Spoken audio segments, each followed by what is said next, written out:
Hola a todos y bienvenidos a esta introducción actualizada del curso Lean, donde vamos a ver el índice de contenidos.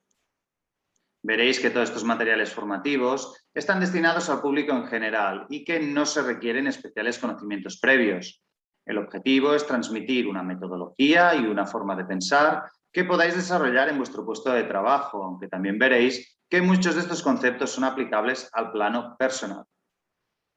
Vamos con esta tabla a mi izquierda, donde nos irán apareciendo los sucesivos apartados y los vídeos correspondientes, que en esta lista principal están ordenados por fecha de creación.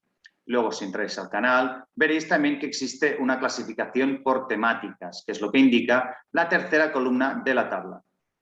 Empezaríamos, pues, con los antecedentes del Lean vídeo número 2, que es el que sigue a continuación, y a su vez el que encabeza la lista A.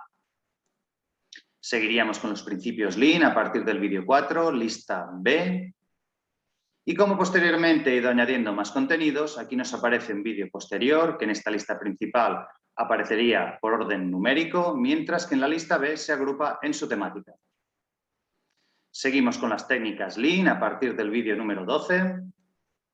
Y luego pasamos ya a la lista C, donde tenemos los flujos de valor, empezando por la cadena logística, vídeo 16. Time to Market, vídeo 38, y Lean Retail 45 y 46. En esta misma lista C explicamos la metodología de proyectos Lean, primero de forma más genérica en el vídeo 17 y luego más al detalle a partir del vídeo 31.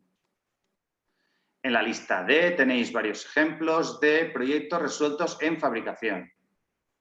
Y en la lista E, la aplicación del Lean a servicios que todos conocemos, como por ejemplo un aeropuerto, un restaurante, un supermercado, un hotel o un domicilio, entre otros. Y en el vídeo 36 explicamos propiamente los fundamentos de la aplicación del Lean a servicios. Luego una serie de nuevos retos, como la agilidad, la industria 4.0 o la sostenibilidad, que de algún modo siguen la senda histórica y por lo tanto agrupados en la lista A. Y finalmente una serie de otras metodologías como Lean Startup, Design Thinking, Hoshinkanri, vuelta a la lista C. Bien, pues aquí tenéis el contenido completo. Tenéis todos estos materiales a vuestra disposición. Yo os recomendaría que empezarais por esta misma lista de reproducción, aunque podéis entrar también al canal, donde podréis también ver, entre otras cosas, una introducción a LinkedIn. Si os queréis suscribir, pues bueno, ya sabéis que eso nos ayuda a los creadores a seguir desarrollando contenidos. Y por supuesto, cualquier duda, inquietud, sugerencia, no dudéis en hacerme llegar vuestros comentarios. Y nada más, nos vemos ya en el siguiente vídeo para empezar a entrar en materia. Muchas gracias por vuestra atención y saludos a todos.